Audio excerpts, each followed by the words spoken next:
संग्रह में कुल 18 कहानियां हैं। शोध प्रबंध के क्रम में मृदुला जी का 7वां कहानी संग्रह है अंतिम इच्छा। इस संग्रह में कुल 17 कहानियां हैं। शोध प्रबंध का द्वितीय अध्याय हिंदी कहानी का उद्भव और विकास है। इस अध्याय में कहानी विधा का वर्णन करते हुए इसके उद्भव और विकास की परंपरा को दर्शाया गया है। तृतीय अध्याय में मृदुला सिन्हा की कहानियों का आलोचनात्मक अध्ययन को लिया गया है। इस अध्याय को 5 उप अध्यायों में बांटा गया है। पहला उप अध्याय लोक तत्व है। इस अध्याय में लोक को केंद्र में रखा गया है। सामान्य बोलचाल की भाषा में लोक को लोक कहा जाता है। इसका अंग्रेजी रूपांतरण फ्लोक या पब्लिक है। डॉक्टर बद्री प्रसाद रणछोड़ी के शब्दों में लोक शब्द की व्युत्पत्ति संस्कृत की लोक दर्शाने धातु से है। इसका धातु अर्थ है देखने वाला। रूढ़िगत अर्थ सामान्य लोक है। ऐसा ज्ञात होता है कि प्रारंभ से ही लोक शब्द सामान्य अर्थ में और लोक शब्द पारिभाषिक अर्थ में प्रयुक्त होता है था। प्राचीन काल से ही लोक शब्द का प्रयोग होता आ रहा है। इसका प्रयोग पूरे जन समुदाय के लिए होता है। लोक की अभिव्यक्ति में जो तत्व मिलते हैं वे लोक तत्व कहलाते हैं। दूसरे शब्दों में मानव जाति का ज्ञान ही लोक तत्व है। मानव जीवन से जुड़े तत्वों एवं क्रियाकलापों में निर्वाह करते व्रत, पूजा पाठ, तीर्थाटन, त्योहार आदि संस्कार लोक तत्व का ही अंग है। इन संस्कारों का लोक जीवन में बहुत महत्व है। लोक जीवन में पशुपालन की बहुत महत्ता है। ग्रामीण समाज इसका जीता जागता उदाहरण है। पशुपालन जीवन में खुशियां लाते हैं। साथ ही पशुपालन हमारी अनिवार्य आवश्यकता भी है। प्राचीन काल से ही पशुपालन की विधि चली आ रही है। भारतीय समाज में गाय को माता का दर्जा दिया जाता है और इनकी पूजा होती है। मृदुला जी का साहित्य लोक जीवन से जुड़ा है। इन्होंने लोक जीवन में सर्वव्याप्त लोक दृष्टि को उजागर किया है। प्रत्येक व्यक्ति की सोच व विचारों को उठाने की कोशिश की है। लोक जीवन से ही समाज निर्मित होता है। लोक जीवन में व्यक्त संस्कृति ही भारतीय संस्कृति का रूप है। डॉक्टर रामशरण गौड़ के शब्दों में मृदुला सिन्हा आज के साहित्यकारों में इसलिए महान है कि उनकी लगभग सभी रचनाओं में स्थान स्थान पर लोक के दर्शन होते हैं और उनका समाहार लोक को प्रतिबिंबित करता है। प्रत्येक व्यक्ति का जीवन दर्शन लोक तत्व में समाहित होता है।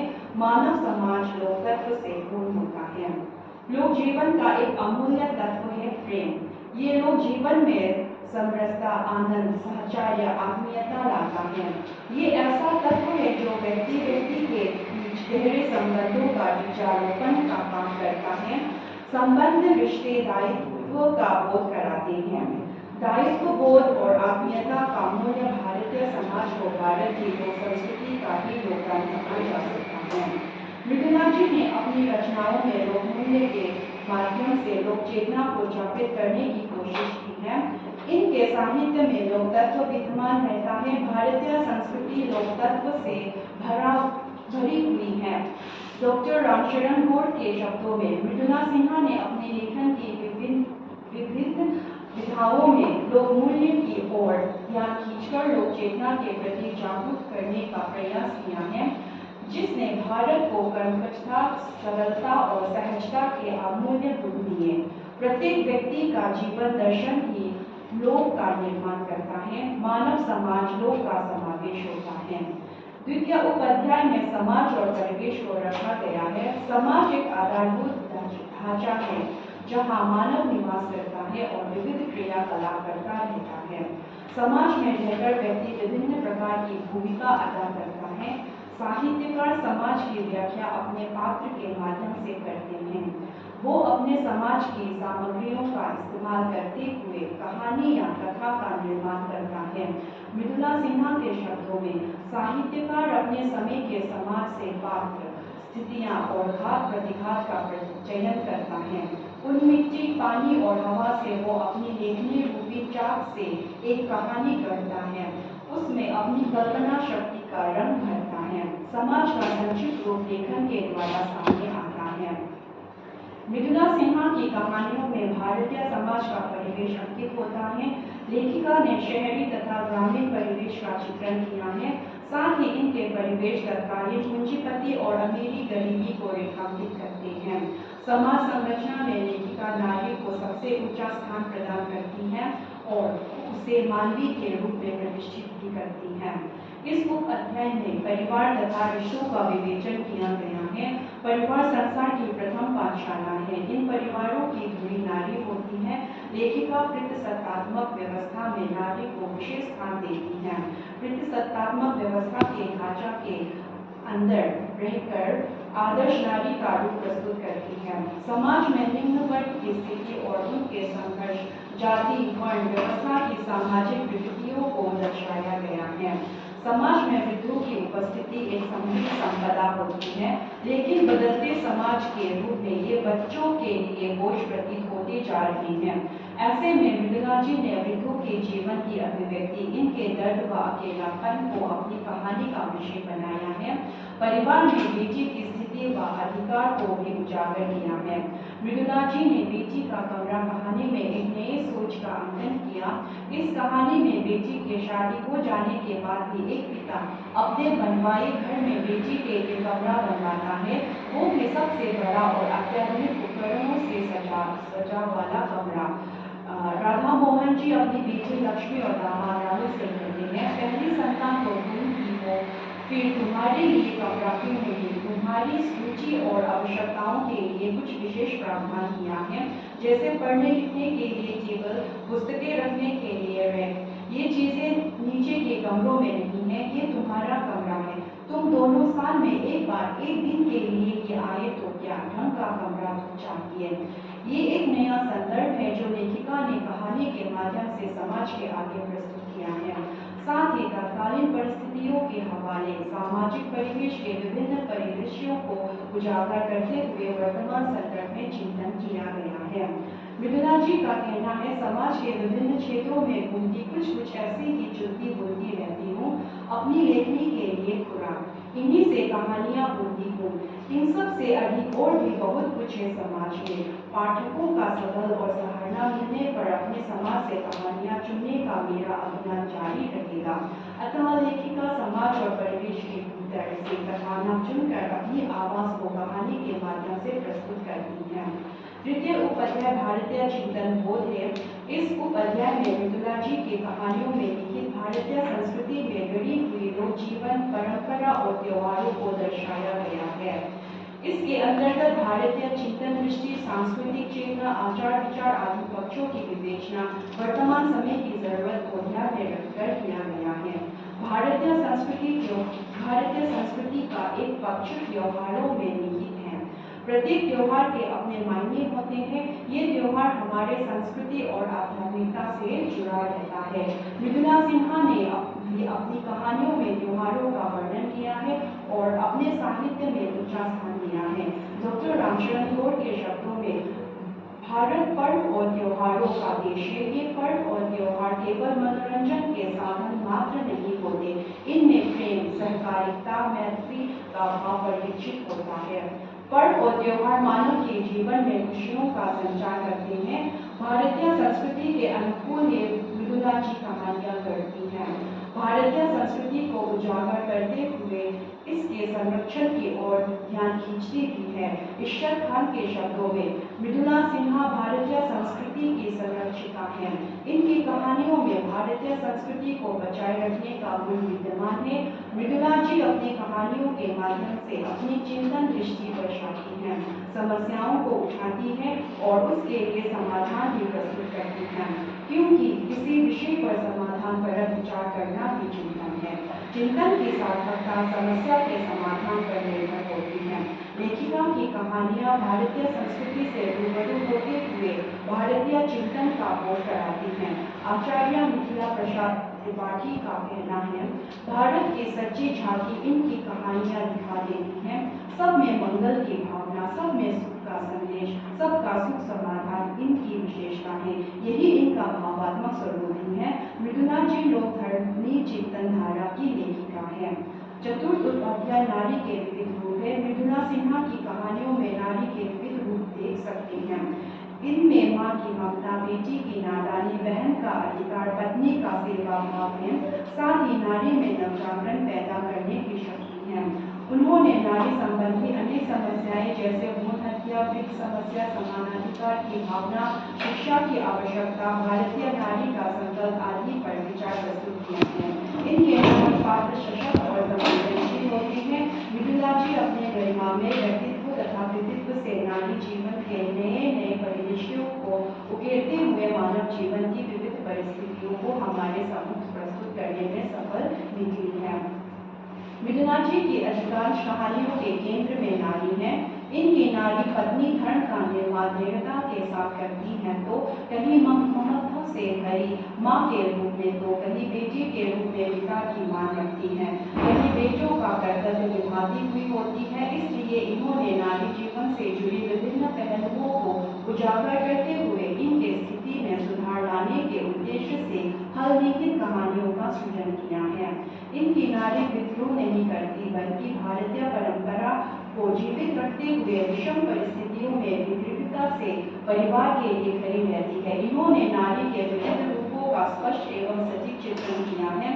स्त्री पात्र निरूपण, सशक्त नारी की अभिव्यक्ति, मातृत्व बोध का चित्रण, दाम्पत्य जीवन तथा स्त्री मधुदशा का स्वरूप आदि को वर्तमान परिप्रेक्ष्य में उभारा गया है।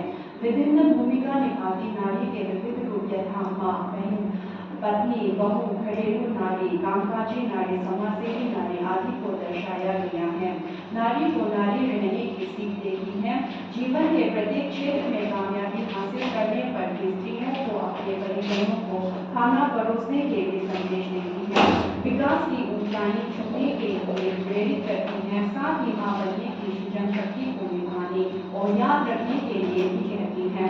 परिवार में नारी की भूमिका अहम होती है। परिवार को रिश्तों में बांधे रखती है। नारी समाज और देश निर्माण में नारी की महत्ता को नकारा नहीं जा सकता है, पर किसी नारी की स्थिति में सुधार लाना अभी बाकी है। समाज में नारी की स्थिति को उजागर करते हुए लेखिका ने आदर्श यथार्थवादी कहानियों का सृजन किया है। पंचम अध्याय जीवन मूल्य है। मृदुला सिन्हा ने अपनी कहानियों में जीवन मूल्यों को महत्वपूर्ण स्थान दिया है। इनके प्रत्येक कहानियों में जीवन मूल्यों का विस्तार मिलता है। मृदुला जी जीवन मूल्यों पर आस्था रखती है और अपनी कहानियों में जीवन मूल्यों को बरकरार रखती है। डॉक्टर अखिलेश कुमार शर्मा के शब्दों में जीवन मूल्यों के प्रति आस्था और विश्वास इनकी और इनकी रचनाकारिता की विशिष्ट पहचान है। इनकी प्रत्येक रचना किसी न किसी जीवन मूल्यों को सहेजने वाली, उकेरने वाली होती है। वैचारिक तौर पर मृदुला जी मानवतावादी साहित्यकार है। जीवन मूल्यों के अंतर्गत मानवीय मूल्यों को परिलक्षित किया गया है। एक अच्छा इंसान होने का आभास दुनिया को करवाना ही मानवीय मूल्य है। इन मूल्यों से युक्त मानव परिवार, समाज तथा देश में सम्मान पाता है। मूल्य मानवीय, सामाजिक, नैतिक, आध्यात्मिक, बौद्धिक आदि होते हैं। सामाजिक मूल्य के अंतर्गत अधिकार व कर्तव्य और न्याय क्षेत्र आते हैं। मानवीय मूल्य में नैतिक और आध्यात्मिक मूल्यों का मिश्रण होता है और अच्छा व्यक्ति होने का बोध कराता है। ये नैतिक मूल्य में न्याय और ईमानदारी का समावेश होता है और शांति, प्रेम, अहिंसा का मिश्रण आध्यात्मिक मूल्यों में होता है। भौतिकता से युक्त भौतिक मूल्यों में मानव की प्रथम आवश्यकता रोटी, कपड़ा और घर शामिल होता है। साहित्य में इन सभी मूल्यों का अस्तित्व शामिल होता है। लेखिका ने इन सभी मूल्यों को अपनी कहानी में स्थान दिया है। इसके साथ युवाओं में पाश्चात्य जीवन शैली के प्रभाव एवं आकर्षण के कारण बदलती जीवन मूल्यों के रंगों को भी चित्रित किया गया है। भारतीय संस्कृति की ओर झुकने का संदेश नीतिपूर्ण है। पारिवारिक संबंधों और संस्कार में जीवन मूल्यों की स्थिति एवं चुनौतियों को भी रेखांकित किया गया है। आधुनिक जीवन के प्रभाव के चलते जीवन मूल्यों के बिगड़ते संतुलन को भी उकेरा गया है। अतः इसमें जनमानस में व्यक्त जीवन मूल्यों की चर्चा करते हुए उनकी महत्ता को रेखांकित किया गया है। चतुर्थ अध्याय मृदुला सिन्हा की कहानियों की भाषा शैली है। इस अध्याय को दो उप अध्यायों में बांटा गया है। प्रथम उप अध्याय में भाषा रखा गया है। इस अध्याय के अंतर्गत मृदुला सिन्हा द्वारा रचित कहानियों में उसकी भाषा पर प्रकाश डाला गया है। द्वितीय उपाध्याय शैली है। साहित्यकार शैली के माध्यम से अपने लेखन की विशिष्टता को प्रकट करते हैं। मृदुला सिन्हा ने अपनी कहानियों में विविध शैलियों का प्रयोग किया है। शैली के अंतर्गत प्रयुक्त कथा कहानी की विभिन्न श्रेणियां यथा वर्णनात्मक, पूर्णिकी, पदात्मक, विश्लेषणात्मक, काव्यात्मक तथा संवाद को परंपरागत और आधुनिक दृष्टिकोण से परखा गया है। पंचम अध्याय समकालीन हिंदी कहानीकारों में मृदुला सिन्हा का स्थान है। इसके अंतर्गत समकालीन हिंदी कहानी की परंपरा में मृदुला सिन्हा का स्थान निर्धारित करने की कोशिश की गई है, जिसमें मृदुला जी के समकालीन प्रमुख महिला कहानीकारों का विवरण दिया गया है। कहानीकार के रूप में मृदुला सिन्हा की विशिष्टता। मानव जीवन में साहित्य का बड़ा महत्व होता है। हिंदी साहित्य जगत में मृदुला सिन्हा का महत्वपूर्ण स्थान है। वे अपने अनुभवों को कहानियों में पिरोती हैं। यथाचित्रित करना मृदुला जी की विशेषता है। इनकी प्रतिभा इनके प्रत्येक साहित्य विधा में विकसित होती है। इनकी रचनाओं में भारतीय संस्कृति के अध्येता तत्व, धार्मिक आस्था, विश्वास से परंपरा के साथ आधुनिकता के समर्थक साहित्य और समाज के प्रति गहरी आस्था निर्मित होती है। उनका मानना है कि नारी पुरुष से विशेष होती है। ये विशेषता नारी के ममत्व के कारण मानती है। ये नारी को हर क्षेत्र में पुरुषों के समान बराबरी की हकदार ठहराती है, मगर नारी को परिवार के प्रति अपने कर्तव्य और दायित्व को निभाने की सलाह भी देती है। आज जल, थल और नभ में विकास की ऊंचाइयों को छूती नारियों से लेखिका कहती हैं कि ये मत भूलो कि तुम्हें ही मां बनना है और भले ही खाना बनाने का मौका ना मिले, फिर भी परोसना तुम्हारा धर्म है। इनके चिंता के केंद्र में आज के टूटते बिखरते परिवार है। इनको बचाने की उम्मीद इन नारियों से ही करती हैं। इनकी कहानियों में लोक तत्व, जीवन मूल्य तथा भारतीय संस्कृति के जड़ें दृढ़ता से परिलक्षित होती हैं। इनमें भारत के गांवों से लगाव है, समस्या के प्रति सजग है, उकेरती भी हैं, साथ ही समाधान भी प्रस्तुत कर देती हैं।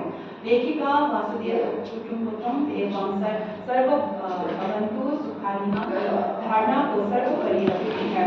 भारतीय चिंतन शैली में व्यक्त संस्कारों को सजीवता से अपनी कृतियों में परिलक्षित करती है। इन्होंने मानवीय मूल्यों एवं भारतीय संस्कृति को बचाए रखने का तत्व प्रकट किया है। समाज में इन मूल्यों को पुनर्स्थापित करने की कोशिश स्पष्ट रूप से प्रकट होती है। शोध प्रबंध के प्रमुख निष्कर्ष। पहला है, मृदुला सिन्हा भारतीय संस्कृति की संरक्षिका हैं। इनकी कहानियों में भारतीय संस्कृति परिलक्षित होती है। मृदुला सिन्हा जी समाज संरचना में नारी को सबसे ऊंचा स्थान प्रदान करती हैं, उसे मानवी के रूप प्रतिष्ठित करती हैं, साथ ही वो समाज को समग्रता में देखना चाहती हैं। मृदुला जी अन्य लेखिकाओं से अलग हैं। वे अपने स्त्री पात्रों के माध्यम से स्त्रियों को परिस्थिति से जूझने के लिए आक्रोश के स्थान पर समझदारी का सहारा लेने की सीख देती हैं। मृदुला जी ने कहानियों के माध्यम से जीवन के प्रति आस्थावादी दृष्टिकोण, संवेदनशील, उदारता, करुणा, सामंजस्य आदि का होना आवश्यक बताया है। मृदुला जी की कहानियां सीधी सादी समस्या या घटना के साथ प्रारंभ होती है और फिर वो उसकी व्याख्या और विश्लेषण के साथ परिणामों की सतह पर ले जाती हैं। इस संपूर्ण यात्रा में उनकी तार्किकता, बुद्धि, सतर्कता, निरीक्षण क्षमता एवं दीर्घकालीन अनुभव का प्रभाव मिलता है। वो हर समस्या का सूक्ष्मता से चिंतन एवं मनन करती हैं और फिर समस्या का समाधान भी उसी समस्या के भीतर खोजकर शांत होती हैं। मृदुला जी विवाह को भारतीय कुटुंब व्यवस्था की सबसे मजबूत कड़ी मानती हैं। विवाह संस्कार को सबसे श्रेष्ठ मानती हैं, संबंध तोड़ने की पक्षधर नहीं है। मृदुला जी स्त्री जीवन का श्रेष्ठत्व मातृत्व में मानती हैं, परंतु उनका मानना है कि आज परिवार नियोजन, महत्वाकांक्षा आदि के कारण मातृत्व खतरे में है। उनके अनुसार नारी को अपनी सृजन शक्ति का सामना करना चाहिए, अन्यथा कहीं परिवार नियोजन करते करते समाज अनियोजित न हो जाए। मृदुला जी की अनेक कहानियां मातृभाव से परिपूर्ण है। अपना जीवन खोए हुए जीवन की खोज, अंतिम इच्छा और उसी क्षण नजरें चुराने वास्ते, मेरे हिस्से की उमस आदि मातृत्व भाव से संबंधित कहानियां हैं। मृदुला सिन्हा की कहानियों पर उनके चिंतन मनन और व्यक्तित्व की गहरी स्पष्ट छाप दृष्टिगोचर होती हैं। इन्होंने समाज, संस्कृति, राजनीति और नारी चेतना आदि विभिन्न विषयों पर अनेक कहानियों का सृजन किया है। लेखिका का दृष्टिकोण नारी के संबंध में संबंधवादी रहा है। स्वयं नारी होने के नाते वे स्त्री की संवेदना, कोमलता तथा भावुकता को प्राधान्य देती हैं। इसी कारण इन्होंने हम भारत की नारी है, फूल नहीं चिंगारी है, इस नारे में परिवर्तन करके कहा है हम भारत की नारी है, फूल और चिंगारी है। उनके अनुसार नारी की शक्ति और सामर्थ्य से समाज का विकास और समाज के सार्थक सहयोग से नारी का विकास होगा। मृदुला सिन्हा की भाषा सरल, सहज, भावपूर्ण व व्यावहारिक है। इनकी कहानियों की भाषा में तत्सम व तत्सम शब्दों का तालमेल बना रहता है। इनके शब्द चित्र इतने अनूठे होते हैं कि पूरा ग्रामीण परिदृश्य झलक उठता है। मृदुला सिन्हा ने अपनी कहानियों में यथार्थ चित्रण किया है। उन्होंने अपने समय के यथार्थ को कहानियों में प्रस्तुत किया है। उन्होंने कहा है सभी का सम्मान कोई मनगढ़ंत कहानी नहीं, जीवन घटनाक्रम है, पात्रों के नाम और घटनाक्रम सही। मृदुला की कहानियां भारतीय संस्कृति के प्रति अपनी निष्ठा रखती हैं और अपनी अधिकांश कहानियों में भारतीय जीवन की गरिमा परिलक्षित होती है। उधार का सूरज, जैसे उड़ी जहाज को पंछी, पुण्यदान आदि कहानियां इसके उदाहरण हैं। मृदुला जी ने अपनी कहानियों में वृद्धों के जीवन को भी प्रमुख विषय बनाया है। इन्होंने वृद्धावस्था में वृद्धों के अकेलेपन एवं समस्याओं का मानसिक चित्रण, पूर्वाभास, अंतिम शिक्षा, रामरती मंदिर, शिक्षा हुआ आदि कहानियों में किया है।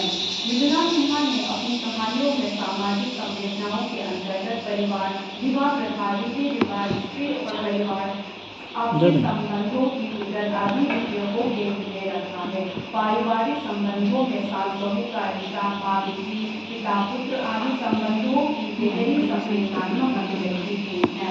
मृदुला जी ने भारतीय संस्कृति, जीवन मूल्य तथा लोक को सर्वोपरि रखा है। इन तत्वों का गुणगान व वर्णन अपनी कहानियों में किया है। मृदुला जी की कहानी साहित्य की उनके मानवीय चिंतन व विचार से है, जिसमें सबको साथ लेकर चलने की बात है। उनका मानना है कि संग चले जब 3 पीढ़ियां, चढ़े विकास की सभी सीढ़ियां।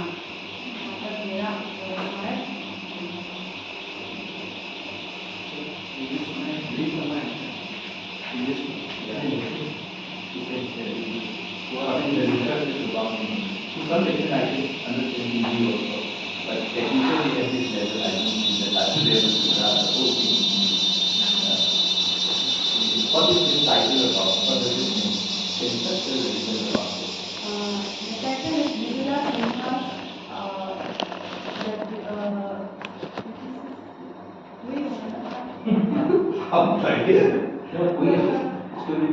अध्ययन means study. कहानियों का आलोचनात्मक अध्ययन. critical analysis of Mridula Sinha's stories. Story. Yes.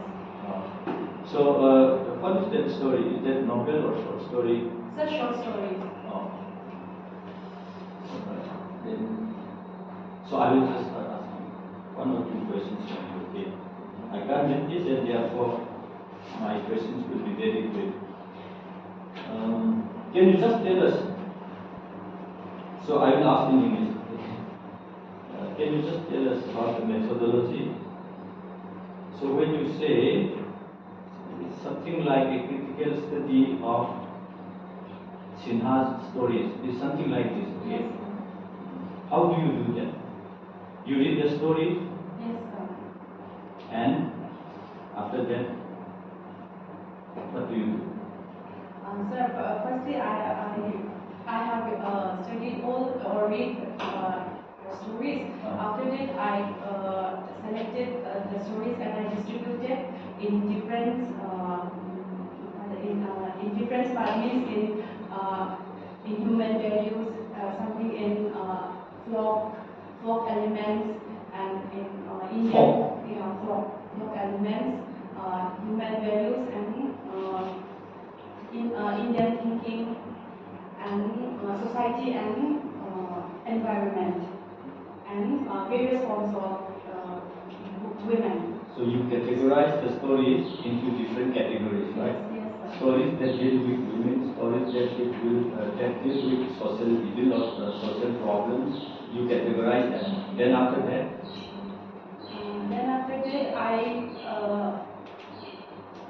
I describe describe them and took the quotation from the story so that we can it will be usable or my English is not so good. no, it's okay, it's okay. My Hindi is also very bad. It's the same. That's the problem. That's what you do. That's what I just wanted to do. Because this is my first time in the Hindi department. Just how people do research. Methodology, usually in our department, what we do is the literary theory. We apply the concepts. So for example, what is hybridity, homeopath, that something. And then we just apply that accordingly. We just choose theories which is appropriate to the text that we are discussing. So that's how you do. You just categorize it and you look at it. Then how do you come to the conclusion after reading that? Can you just tell us what is his views on the social problem? What are the problems that he is discussing? Like you just say, you have the issue of women also. Nari ki vivid rupa. This is about women, right? Yes, sir. Various forms of women. So what do you find about women in the story? Can you just say something about what you find here? Okay, so I will try. So, my author, she wrote different forms of women. Rosina is he or she? She, sir. Oh, all right. She had mentioned about the labor women and the employed one also and housewives.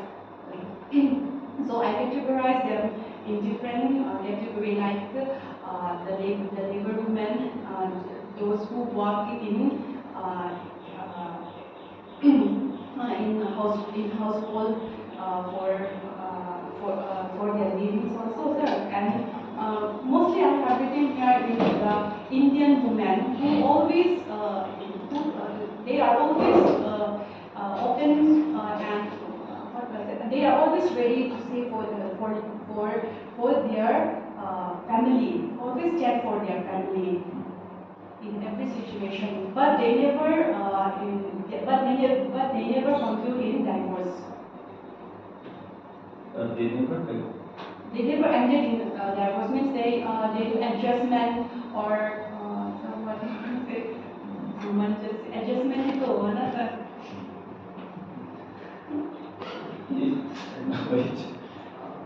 Is there anything that the author talks about other than the story? How do you connect that story with the society, with the people? Is there any way of connecting what you find in the story with the social issues that we see in India? Is there any way?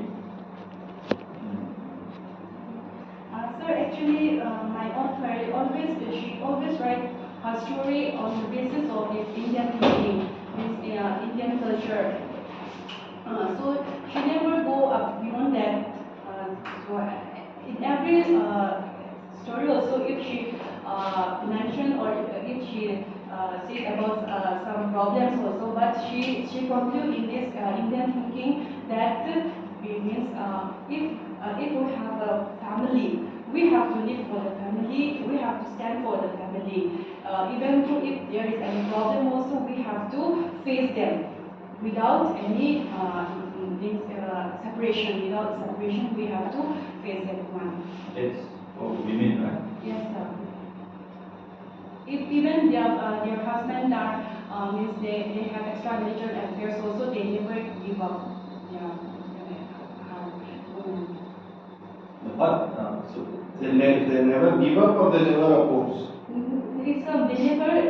Sometimes they oppose with means silently with their behavior. In Kuta also there is one example that the husband have extramarital affairs, but the wife never leave her husband, never talk to him, even though he is in a critical condition, paralysis disease हो जाता है, even though she take care, she give a service to her husband, but never give So up. that's what you find in the story, right? What you are saying is that in the story, the wives are very devoted to the service of the husband, right? Yes, sir. They even did not leave the husband when the husband is having some illicit relationship with others. Okay, that's the story. So from that story, how do you come to a conclusion? That part, I just wanted to know. Like, that's the story, they're narrating the story, right? So women are suffering, right? In a way. So men are enjoying. What was the reason for this? Is there any analysis? Okay, this women is there because if you can give some reasons that this social evil is there, this political structure is there, to explain something about what is here in the novel. So that is the part, the analysis part. I was looking for that. Okay. Anyway, thank you. Congratulations. So, you are mistaken.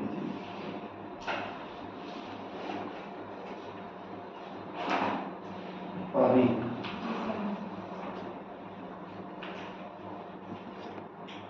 5-6 सवाल हैं मेरे। अब इससे अगर कोई आपके जवाब से कोई सवाल बनेगा तो ठीक है, नहीं तो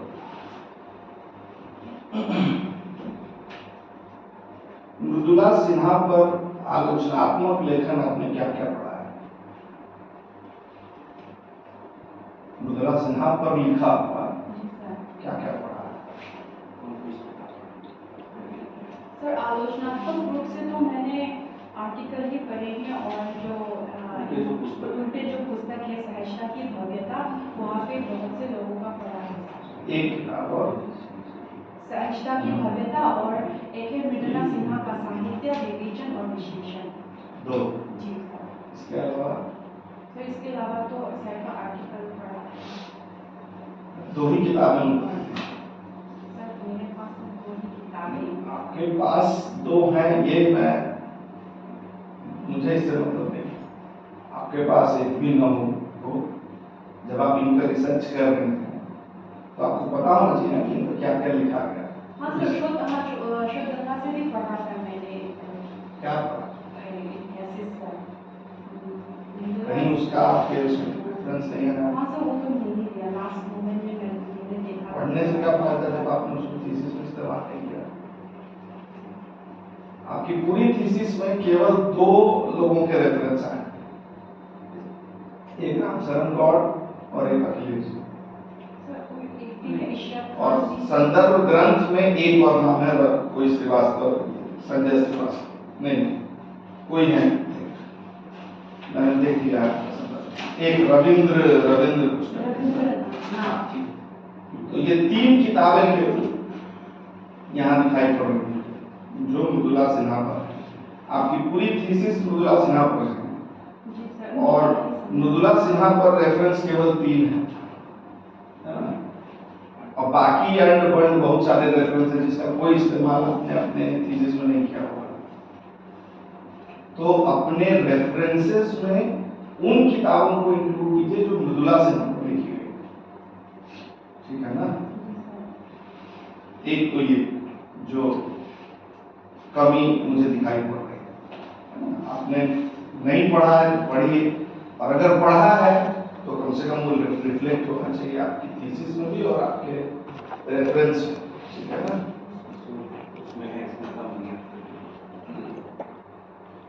अच्छा, मृदुला सिन्हा का अपना कुछ आलोचनात्मक लेखन पढ़ा है जो उन्होंने खुद लिखा है?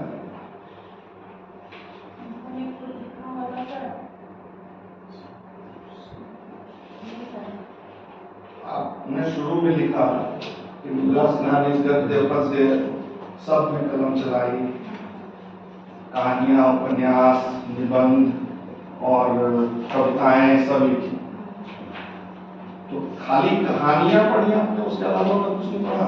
ज्यादा कहानी पढ़ी, उपन्यास थोड़ा पढ़ा होगा सर, टाइम के कारण मैंने कहानी को ही ज्यादा फोकस। नहीं, टाइम आपका कोई 5 साल हो गया? हाँ सर। एक्सटेंशन भी 2 साल मिल रहा है। और 5 साल में आपने केवल 7 संग्रह पढ़े होंगे, उतना तो 1 साल में पढ़ सकते हैं। जी सर, वो भाषा की भव्यता पूरी मोटी किताबी और रविंद्रनाथ की तो कुल जवाब 9 किताब।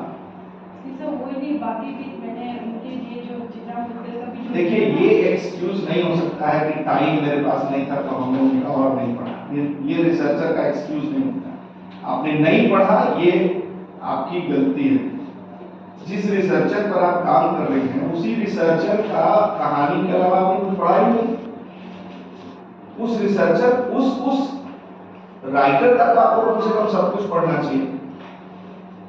आप काम भले उनकी कहानियों को कर रहे हैं, लेकिन आपको उनकी कहानियों को समझने के बहुत सारे सूत्र जो हैं वो उनकी, हो सकता है उनके निबंधों में मिल जाता, उनकी कविताओं में मिल सकता था आपको उन कहानियों को समझने का सूत्र। न केवल आपने पढ़ा नहीं, यहाँ तक कि मृदुला सिन्हा का कृतित्व जो आपका सब चैप्टर है, उस सब चैप्टर में भी आपने खाली उनकी कहानियों का डिटेल दिया है।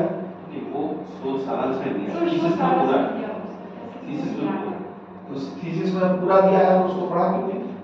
तो आपको पता है ना कि उन्होंने और क्या क्या लिखा है, क्यों नहीं पढ़ा? सर, एक तो थोड़ा मुश्किल था सब मेरे पास नहीं है भी नहीं, उपलब्ध भी नहीं कराया आपने। तो इससे आप खुद अपना मूल्यांकन करिएगा कि आपने क्या किया। और वो दिख रहा है आपकी इसमें पूरे में रिपीटेशन है। शुरू से आखिर तक आप जिस एक बात पर जोर देती रही हो, खाली है भारतीय संस्कृति, भारतीय संस्कृति, यहाँ तक कि जो निष्कर्षों का लिस्ट आपने बनाया है उसमें भी 3 बार एक ही तरह के निष्कर्ष आपने लिस्ट किए हैं, ठीक है ना? सबसे पहला निष्कर्ष, मृदुला सिन्हा भारतीय संस्कृति की संरक्षिका हैं। उसके बाद निष्कर्ष में भी आपने एक कोटेशन डाला है जो नहीं डालते हैं। निष्कर्ष आप अपना डालते हैं, निष्कर्ष को भी कोटेशन से आप बताएंगी, तो ये निष्कर्ष आपका कैसे? पहला ही निष्कर्ष कोटेशन में है आपका, निष्कर्ष तो आपका होगा ना? नहीं सर, उसकी पूर्ति के लिए, उसकी पूर्ति आप अंदर कर चुकी हैं। निष्कर्ष हमेशा आप अपना डालिए, निष्कर्ष दूसरों का नहीं डालना है। आपकी थीसिस से क्या निष्कर्ष निकाला? एक यहाँ आपने भारतीय संस्कृति की संरक्षिका लिखा आपने, फिर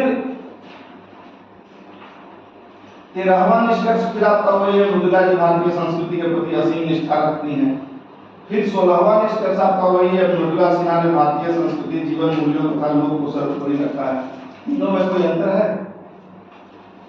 तो एक ही बात लिखी है, इसको 3 बार लिखने की क्या जरूरत? ठीक है ना? अच्छा, जिसको भारतीय संस्कृति बोध या भारतीय चिंतन बोध आप कह रहे हैं, उसका क्या अर्थ है, क्या समझते हैं आप? किस अर्थ में आपने उसको इसमें व्याख्यायित और विश्लेषित किया? सर, भारतीय चिंतन बोध में मतलब परिवार को महत्व श्रेष्ठ माना जाता है, तो उसी प्रकार मृदुला सिन्हा ने भी परिवार को सर्वप्रथम रखा है। भारतीय संस्कृति बोध को केवल आप परिभाषित किया, मृदुला सिन्हा के यहाँ अभी नहीं। अभी भारतीय संस्कृति या भारतीय चिंतन बोध को आप कैसे देख रहे हैं, वो क्यों? भारतीय चिंतन बोध में परिवार जो है सर्वश्रेष्ठ होता है, साथ ही नारी को ऊंचा स्थान दिया जाता है। साथ ही इसमें इसमें मंगल की भावना, सबको साथ लेकर चलने की है, सहचार या भाईचारा ये सब होने की इस भारतीय चिंतन बोध में नारी को ऊंचा स्थान दिया जाता है, श्रेष्ठ स्थान दिया जाता है।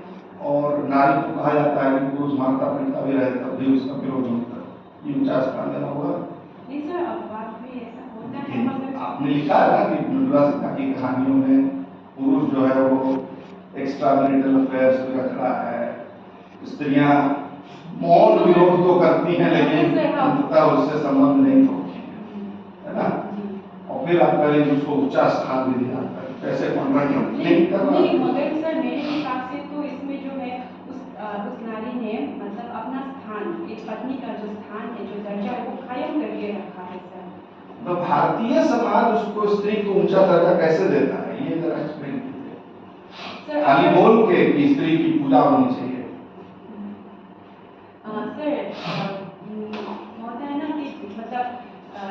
शादीशुदा हैं उनमें अगर अनबन हो गई, डिवोर्स हो गया, तलाक हो गया तो अलग रहते हैं। तो अलग अलग जगह पर मतलब ये तो डाइवोर्सी है वो सब ताने भी माने जाते हैं। तो इससे मेरे ख्याल से मतलब मेरी सोच है, ये नहीं है कि सही है, मतलब मेरी सोच ये है कि तो उन सबको उन सब से तो अच्छा है क्योंकि परिवार टूट जाता है, बच्चे बिखर जाते हैं, परिवार टूट जाता है। तो इसमें भारतीय नारी की शायद यही सोच रही है कि वो किसी भी हाल पे अपने परिवार को बचाए रखे, कायम रखे। इसका मतलब पुरुष लोग तो फिर भारतीय संस्कृति के रखवाले नहीं है, वो परिवार को तोड़ देते हैं। मगर मेरी लेखिका ने उसका ज़्यादा जिक्र नहीं किया नारी। देखिए, आपका काम केवल आपकी लेखिका ने जो कहा है उसको बता देना नहीं है। अभी जो डॉक्टर धनजीत भी आपसे पूछ रहे थे, ये तो वो है जो लेखिका ने कहानी में लिखा है। What is the critical analysis? आपका क्रिटिकल एनालिसिस उस पर क्या है? निष्कर्ष तो आप देंगे ना कि भाई मृदुला सिन्हा ऐसा दिखाती हैं, ये ठीक है कि ठीक नहीं है।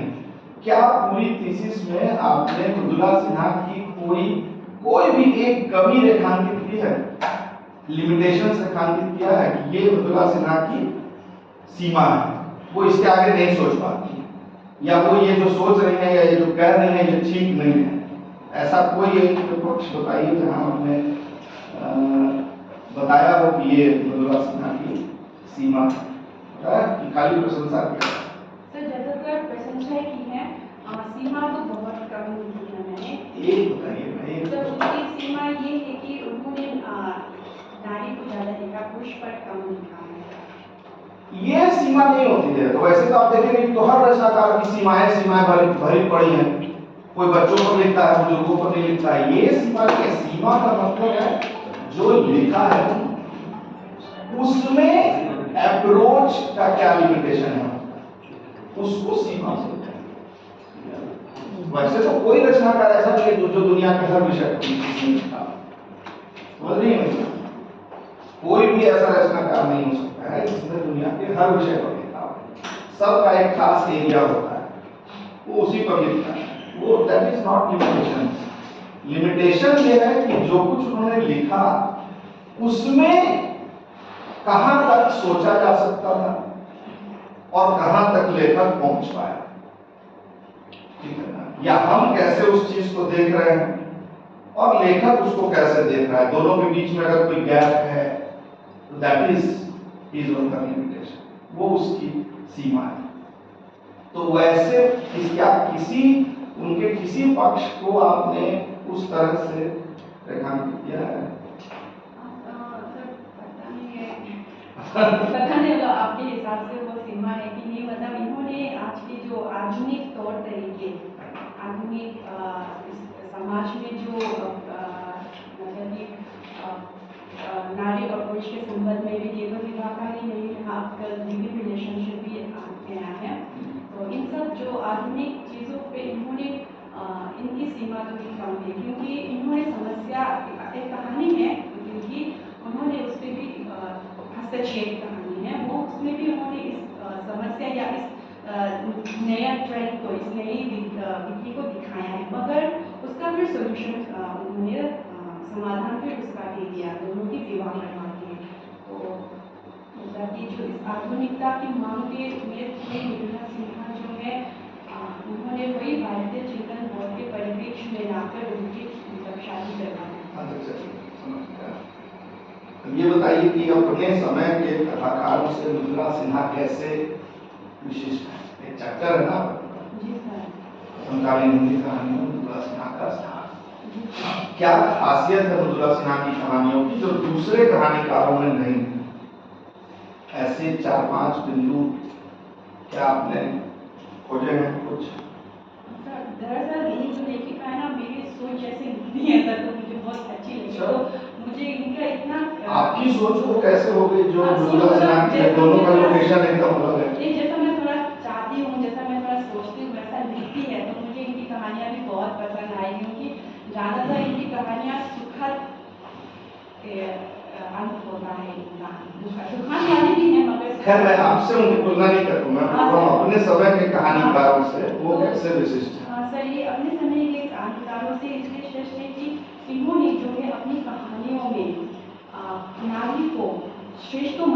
मगर उनको पुरुष के साथ जो है अपना अधिकार पाने के लिए आक्रोश का सहारा नहीं लिया जाए, और ना ही इनकी कहानी में बोल जैसे शब्दों का ये ज़्यादा उन्होंने नहीं किया। किनसे तुलना किया आपने? सर ममता कालिया के साथ। और एक ही है इनकी समकालीन कथाकार? नहीं सर, बहुत है। उनकी कहानियां पढ़ी हैं आपने? और सर ज़्यादा तो नहीं पढ़ी। किसकी पढ़ी? सर वही ममता कालिया की। कौन सी कहानी ममता?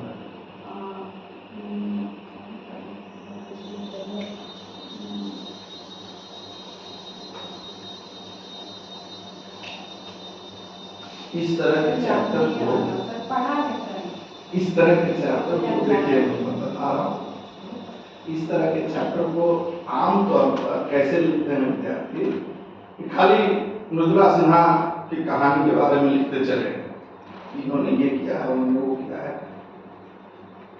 जब तक आप दूसरे कहानीकारों को पढ़ेंगे नहीं, आप जानेंगे कैसे कि ऐसा दूसरे बहुत सारे कहानीकारों ने वैसे ही लिखा है।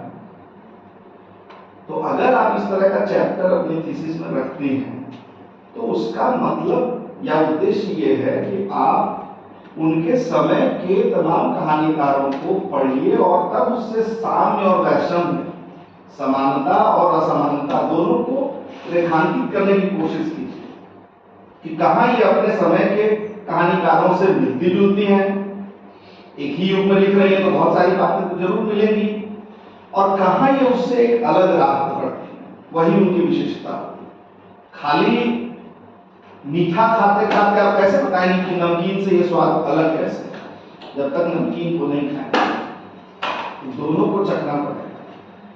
तो वो नहीं चखा तो वो पढ़ना चाहिए, तभी आप बता पाएंगे कि इनकी विशिष्टता क्या है, यूनिकनेस इनका क्या है। ठीक,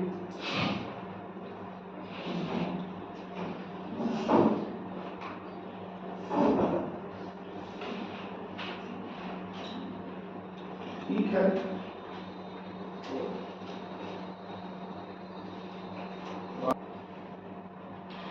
पहली बात,